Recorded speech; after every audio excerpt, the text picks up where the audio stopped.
Hey guys, welcome to your channel Journey to Success. So here this side your research guide and mentor. आज हम discuss करने वाले हैं कि research proposal होता क्या है।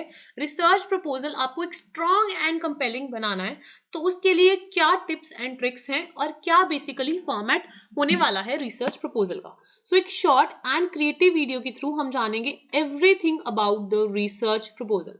अब आपको किसी भी यूनिवर्सिटी में एडमिशन लेनी है, कोई भी फंड रेजर के पास जाना है या कोई भी प्रोजेक्ट इनिशिएट करना है, उससे पहले आपको रिसर्च प्रपोजल देना पड़ता है।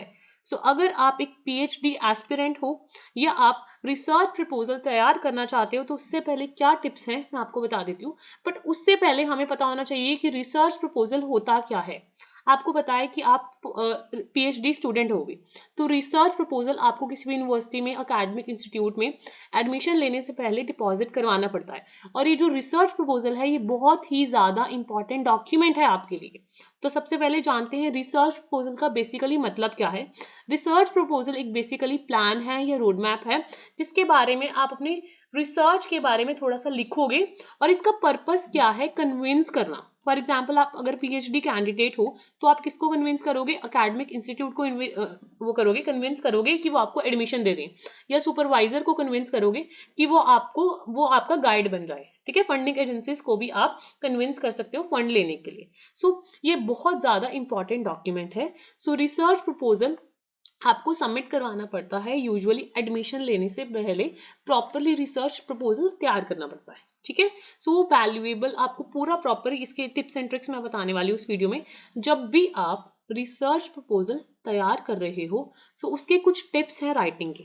एक तो उसका जो फॉर्मेट है, जो भी यूनिवर्सिटी जिस भी फॉर्मेट में रिसर्च प्रपोजल चाहती है, आपको उसी फॉर्मेट में रिसर्च प्रपोजल प्रिपेयर करना है। ठीक है, आप किसी भी यूनिवर्सिटी में अगर एडमिशन ले रहे हो, तो वो आपको पहले से बता देंगे that they require the research proposal, and उसी फॉर्मेट में आप उसको तैयार करोगे। इसमें कुछ टिप्स हैं मैं आपको बता रही हूँ जो रिसर्च प्रपोजल को तैयार करने से पहले हमें रिक्वायर्ड है। Number 1 is literature review.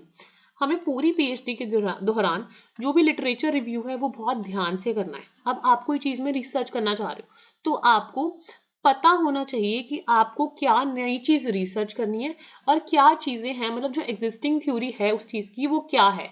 तो आपको क्लियरली अपने रिसर्च प्रपोजल में लिटरेचर रिव्यू लिखना है, जिसमें आप क्लियरली हाईलाइट करोगे कि that your research aims to address. ठीक है, कौन कौन से गैप्स हैं जो आप उनको एड्रेस करना चाहते हो। सेकेंडली, आपके रिसर्च प्रपोजल में ये क्लियर होना चाहिए कि जो आपकी रिसर्च है वो कितनी वैल्यूएबल है, तभी वो आपके इंस्टीट्यूट वाले या एजेंसीज वाले अपने रिसोर्सेज आपको प्रोवाइड करेंगे रिसर्च करने के लिए। उसका सिग्निफिकेंस और कंट्रीब्यूशन उनको बताना कि आप कितना ज़्यादा पोटेंशियल रखते हो उस फील्ड में कंट्रीब्यूट करने का, वो आप उनको क्लियरली अपने राइटिंग में बताओगे। जो प्रपोजल है वो ऑब्वियसली राइटिंग में होगा, तो आप किस तरीके से उसका सिग्निफिकेंस एंड कंट्रीब्यूशन लिखते हो, वो बहुत ज़्यादा इम्पैक्ट डालता है उनको कन्विंस करने के लिए। नेक्स्ट, आप ऐसे ही हवा में नहीं बता दोगे कि आप ये करोगे वो करोगे। आपको क्लियर रियलिटी चेक होना चाहिए कि आप कौन से मेथड्स यूज करोगे, कौन सा रिसर्च डिजाइन यूज करोगे, कौन कौन सी टेक्निक्स यूज करोगे डाटा कलेक्शन की। इतना क्लियर हो गया सबको। उसके अलावा one of the most important tip क्या है या रिसर्च प्रपोजल लिखने की, that is the golden thread of alignment. ये नहीं कि आपका इंट्रोडक्शन कुछ और कह रहा है, आप एंड में कंक्लूजन पे कुछ और ही पहुंच रहे हो। एक थ्रेड ऑफ अलाइनमेंट होना चाहिए। बेसिकली मतलब क्या है इस चीज का, लॉजिकल कनेक्शन होना चाहिए आपके प्रपोजल के हर एक एलिमेंट का। मतलब जो आपका हर एक कंपोनेंट है आपके प्रपोजल का, बेशक इंट्रोडक्शन है, बेशक कंक्लूजन पार्ट है, वो सब इंटरकनेक्टेड होना चाहिए और वो इतना सीमलेसली कन्वे करे कि आप क्या चाहते हो, यूनिफाइड एंड कंप्लीट और कंपेलिंग नरेटिव दे उनको जो आपके इंस्टीट्यूट वाले हैं। ठीक है, कि आप क्या करना चाहते हो। एक गोल्डन थ्रेड ऑफ अलाइनमेंट होना आपके रिसर्च प्रपोजल में वो बहुत ही ज्यादा जरूरी है।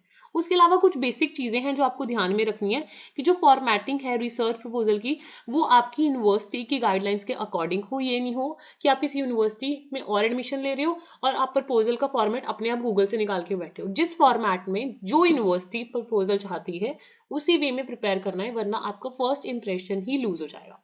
सेकेंडली, कई बच्चे क्या करते हैं, प्रपोजल तो बहुत अच्छा लिखते हैं but they forget to check the grammar and spellings. So आपको ये भी ध्यान रखना है कि जो ग्रामर है या स्पेलिंग्स है वो आप बार बार चेक करो। आजकल तो बहुत सारे सॉफ्टवेयर आ गए हैं, आप इजीली वहां से अपने ग्रामर और स्पेलिंग्स को चेक कर सकते हो। उसके अलावा अगर आप कई जगह से रेफरेंस ले रहे हो तो आपको एप्रोप्रिएट रेफरेंसेस मेंशन करनी है, और प्लेगरिज्म का भी बहुत ज़्यादा ध्यान रखना है कि आप किसी का data as it is paste नहीं कर सकते, दैट इज इलीगल और रॉन्ग। उसके अलावा जितनी भी गाइडलाइंस हैं यूनिवर्सिटी की, this is the most important point, ठीक है, कि आप उस यूनिवर्सिटी की जितनी भी गाइडलाइंस हैं वो सारी गाइडलाइंस को फुलफिल कर रहे हो। आपको एक मैं बेसिक फॉर्मेट बता देती हूँ रिसर्च प्रपोजल का, ठीक है। हाउएवर हर एक फंडिंग एजेंसी का, हर एक सुपरवाइजर या इंस्टीट्यूट का जो प्रपोजल है वो उसकी जो गाइडलाइंस हैं वो थोड़ी सी वेरी करती हैं, बट जो एक टिपिकल स्टैंडर्ड फॉर्मेट होता है रिसर्च प्रपोजल का वो हम इस वीडियो में डिस्कस कर लेते हैं। तो क्या क्या बेसिक फॉर्मेट होता है रिसर्च प्रपोजल का वो मैं आपको बता देती हूँ। सबसे पहले आपका होता है टाइटल पेज। क्या है title of your research project? आप इतने बड़े प्रोग्राम में इंट्रोड्यूस कर रहे हो अपने आप को, इतना सारा टाइम इन्वेस्ट करने वाले हो, इतने सारे रिसोर्सेज इन्वेस्ट करने वाले हो, इतने क्रुशियल ईयर्स अपने इन्वेस्ट करने वाले हो, so you should be very clear कि आप किस चीज में रिसर्च करना चाह रहे हो। सो title of your research project, your name, institute आप मेंशन कर सकते हो, डेट वगैरह मेंशन कर सकते हो। उसके बाद एब्स्ट्रैक्ट। एब्स्ट्रैक्ट बेसिकली क्या होता है? Abstract is the summary, basic summary कि आपका रिसर्च क्वेश्चन क्या है, आप क्या पता लगाना चाहते हो, क्या मेथड्स वगैरह यूज करोगे, क्या एंटिसिपेटेड आउटकम्स है। So abstract is basically like just the summary. Next आप इंट्रोडक्शन दोगे, थोड़ी सी इंट्रोडक्शन मेंशन कर दोगे। इंट्रोडक्शन में background statements, purpose and significance, any preliminary works और पायलट स्टडीज ये मेंशन कर सकते हो। लिटरेचर रिव्यू, ये बहुत ज्यादा इंपॉर्टेंट है, इसमें आपको जितने भी गैप्स हैं वो सारे एड्रेस करने हैं, ठीक है। देन रिसर्च क्वेश्चन, ऑब्जेक्टिव्स क्या हैं आपके रिसर्च के, थ्योरेटिकल फ्रेमवर्क, मेथडोलॉजी, आप कौन कौन से मेथड्स यूज करने वाले हो रिसर्च डिजाइन के, डाटा कलेक्शन के, सैम्पलिंग स्ट्रैटेजी, सब प्रॉपर मेंशन करोगे, ठीक है। उसके बाद टाइमलाइन, आपको पता होना चाहिए आप किस चीज को कितना टाइम दे रहे हो, प्रॉपर आप टाइमलाइन तैयार करोगे ईच फेज ऑफ रिसर्च की। देन बजट, आपका कितना बजट लगेगा, क्या कॉस्ट ऑफ मटेरियल है, इक्विपमेंट है, पर्सनल है, ट्रेवल है, प्रॉपर एक बजट भी तैयार हो जाता है उसमें। सिग्निफिकेंस, आप एवं फालतू में रिसर्च तो नहीं कर रहे, उसका कुछ इंपॉर्टेंस भी है हमारी आज की रियलिटी में। सो आप उसका एक्सप्लेनेशन करोगे कि जितना भी आप कॉन्ट्रीब्यूशन कर रहे हो उसका क्या सिग्निफिकेंस या इंपॉर्टेंस है। उसके बाद एथिकल कंसिडरेशन, क्या उस चीज का एथिकल इश्यूज पे कोई इंपैक्ट है, एथिकल इंटीग्रिटी पे कोई इंपैक्ट है, वो सब आप मेंशन करोगे। देन इन द एंड आप कंक्लूजन मेंशन करोगे कि आपने क्या रिसर्च करके क्या पाया है, ठीक है, क्या कंक्लूजन्स हैं आपके। देन रेफरेंसेस, आप सारी सोर्सेज को साइट करोगे जिनको आपने यूज किया है अपने प्रपोजल के ड्यूरेशन के अंदर। उसके अलावा एक चीज आप हमेशा ध्यान रखना कि आपको जितनी भी गाइडलाइंस आपका जो टारगेट इंस्टीट्यूशन है या फंडिंग एजेंसीज है वो आप हमेशा फुलफिल करो, ठीक है। आपको उनकी गाइडलाइंस को हमेशा मीट करना है। एंड कई बार क्या होता है कोई एडिशनल रिक्वायरमेंट दे देती है कोई भी इंस्टीट्यूट या एजेंसी, सो आपको वो एडिशनल रिक्वायरमेंट्स को भी फुलफिल करते हुए चलना है और उन्हीं के फॉर्मेट के अकॉर्डिंग ही रिसर्च करनी है, ठीक है। कई बार क्या होता है कोई यूनिवर्सिटी बता देती है कि फॉर्मेटिंग स्टाइल ये यूज करना है, ये सब यूज करना है, तो उसी में आप फॉर्मेट करोगे चीजों के। बहुत सारे फॉर्मेटिंग स्टाइल्स होते हैं जैसे APA, MLA, चिकागो, ये सब आपको कंसिस्टेंट रखने हैं अपने प्रपोजल के इंटायर ड्यूरेशन में, ठीक है। सो ये कुछ बेसिक गाइडलाइंस थी आपके फॉर्मेट के regarding of your research proposal, and ये कुछ टिप्स थी आपके रिसर्च प्रपोजल के रिगार्डिंग। अगर आपकी कोई क्वेरीज है आप कमेंट सेक्शन में डाल सकते हो। बाकी मिलते हैं नेक्स्ट वीडियो में एक नए टॉपिक के साथ।